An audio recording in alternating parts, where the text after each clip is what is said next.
So this week there's a couple of fairly top-heavy fight cards from Bellator and the UFC with big main events, but not a whole lot in terms of the undercard.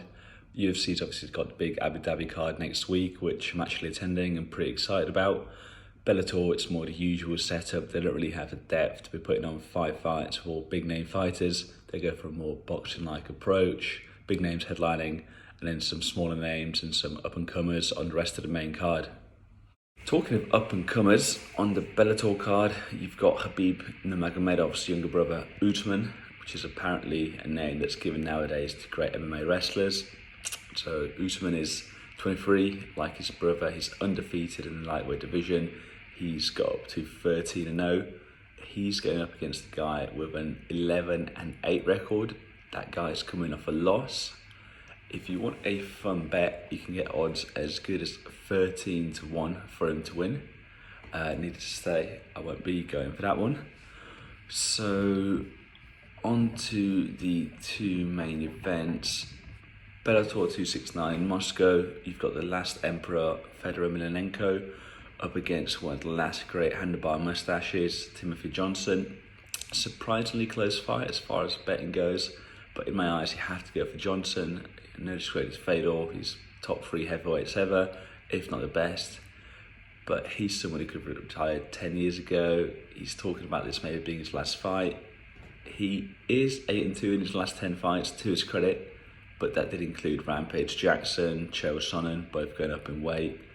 Jaideep Singh, the Indian kickboxer, who at the time had a 0-2 record in MMA. And then that Fabio Maldonado majority decision. I don't think I've ever seen a decision that's been overturned after an event when there's been no failed tests or the like. Apparently that overturning wasn't recognised by the Russian MMA union. So Timothy Johnson for this one's actually coming in with the worst record on paper. He's coming in at 5-5 in his last 10.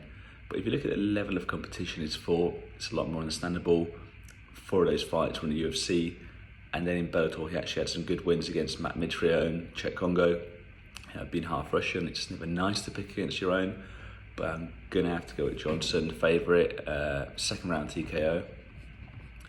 So going on to the UFC main event, there's Paulo Costa, Borrachina, the Eraser against Marvin, Vettori. The lead up to the fight's been pretty ridiculous. Both fighters are coming into the fight off a loss with Israel Adesanya.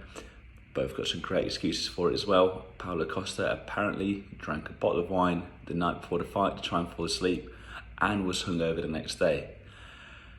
Vettori, he actually believes that he won their fight. He's saying, had I been the champion, the judges would have given it to me.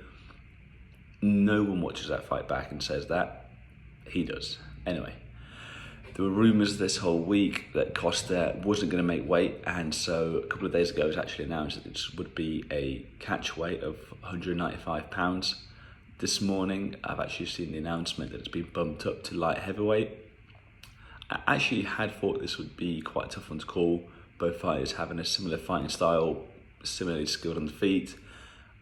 I now think the size difference will play a part. Vettori's a former welterweight, it's not massive in the weight class, and he's been trying to make 185. Costa's been massive. He's been walking around at 215 apparently 1 week out from the fight. You've got to think that power will kind of favour him. It's going to be an entertaining fight. I think Costa will win 3rd round TKO.